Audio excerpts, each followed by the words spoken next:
So Donald Trump sat down for an interview with Laura Ingraham, and they spoke about the issue of nationalism versus globalism. The word nationalism has taken on for the left this connotation of fueling anti-Semitism, hate, even violence.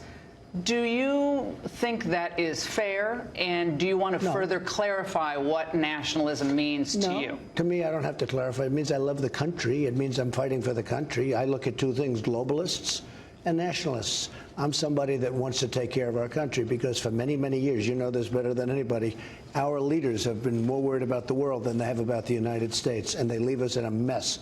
Whether it's the wars, whether it's the economy, whether it's debt, whether it's all of the things that they've done, including putting in the wrong Supreme Court justices, and we've really put two great ones in. No, I'm proud of this country, and I call that nationalism. I call it being a nationalist, and I don't see any other connotation than that. Now, as soon as you make any statement nowadays with the political correctness world, they make a big deal. I'm not a globalist, but I want to take care of the globe. But first, I have to take care of our country. I want to help people around the world, but we have to take care of our country, or we won't have a country, including we have to take care of our country at the border. This gets to a really important issue, and it's the issue of taking something at face value versus dog whistling, as it's called. Like, okay, what are you really trying to say? Are you trying to say something that's much more nefarious than it sounds at face value?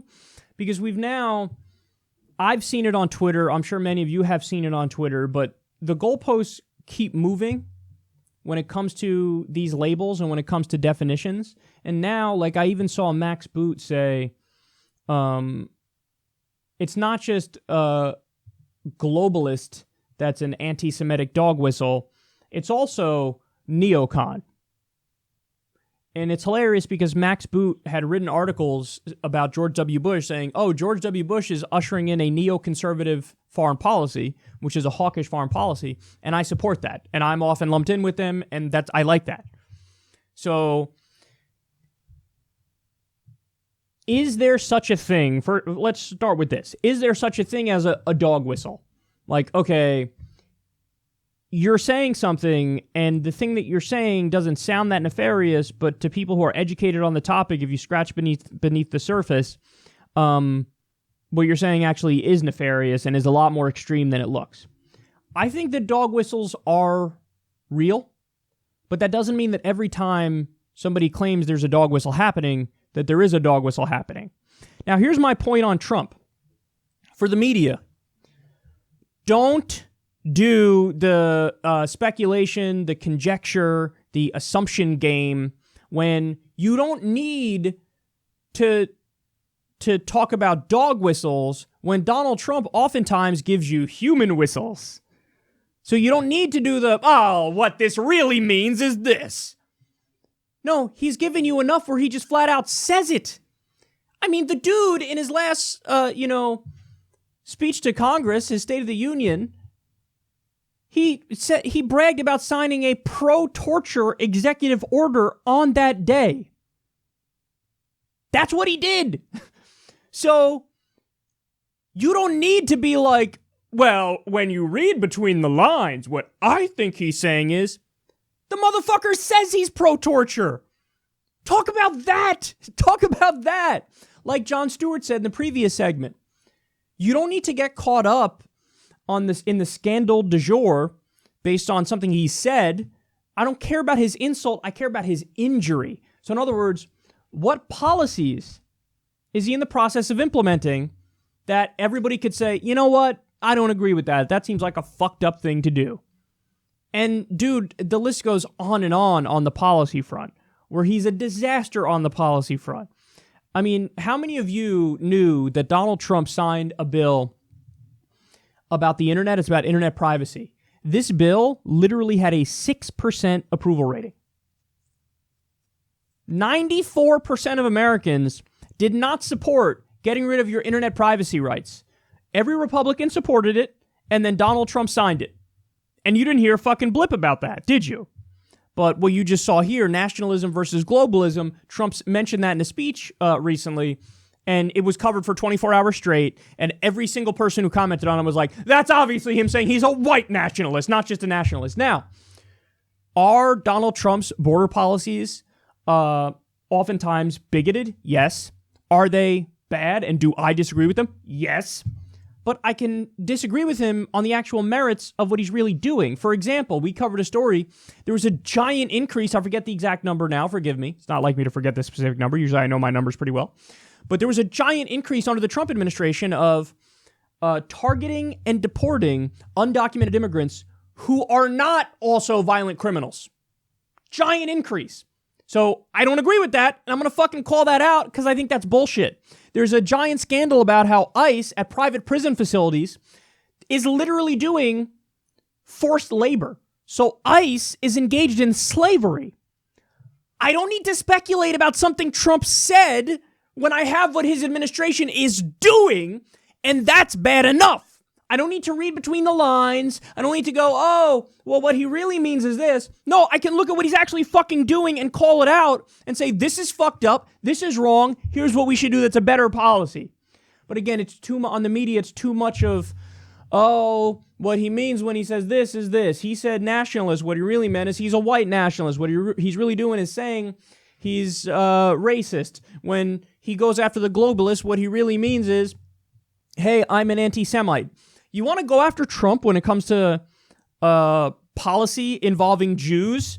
Hey, I got one. How about the fact that he moved the fucking embassy and shot the peace process? I mean, it was already dead. It was already laying on the ground. But what he did is he took a fucking Uzi and lit that fucker up even more on the ground.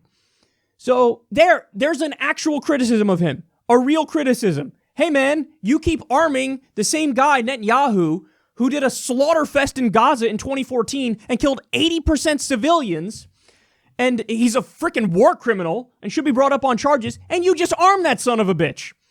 That's a real thing where you can go, hey man, your policies are fucked up on this front, but what do they do? No, he said nationalist, and that means white nationalist. Now, listen, let me give you what the always trusty Wikipedia says about nationalism. They say nationalism is a political, social, and economic system characterized by the promotion of the interests of a particular nation, especially with the aim of gaining and maintaining sovereignty, self-governance, over the homeland.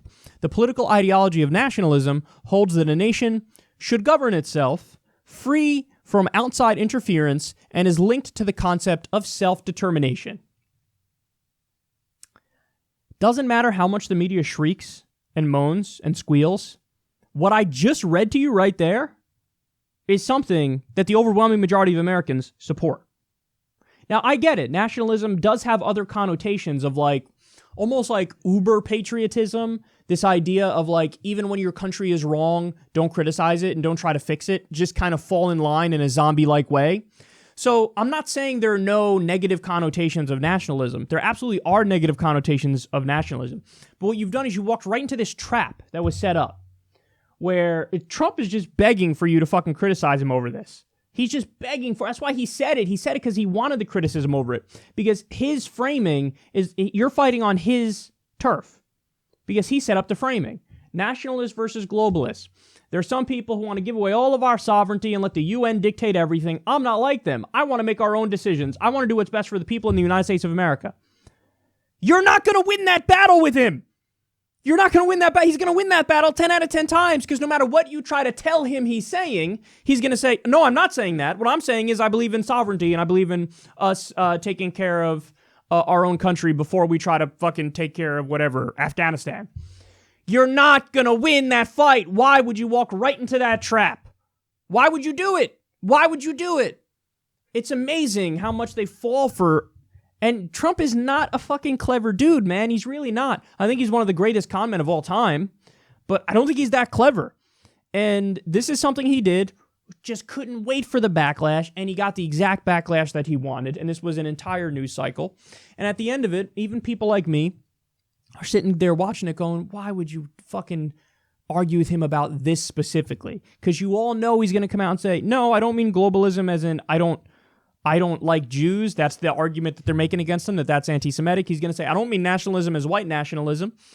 And we've now wasted 24 hours of everybody's life where yet again the media is telling him he's saying something he didn't say, and then he gets to play the fake news, I'm the victim game, when the entire fucking time you could have been talking about what he's actually doing, and you didn't. You didn't talk about what he's actually doing, and that's the goddamn problem. And that's why people have to come to this show in order to get the truth about what he's doing, and in order to get the fact of the matter that he's a standard pro-establishment, pro-elitist president.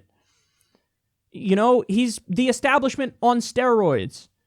We can go through his record with a fine-tooth comb, and, I mean, he's Wall Street's wet dream. He's Big Pharma's wet dream. He's the for-profit health insurance company's wet dream. So you don't... This idea of, like, we need to portray him as not like any president ever, and he's on the next level bad. And can you believe that thing he said? No, focus on the fucking substance, but they won't do it. And it's a goddamn shame, man. And like I said, the overreaching continues. So that's why you got, you know, first it was, oh, by globalist he means I hate Jews.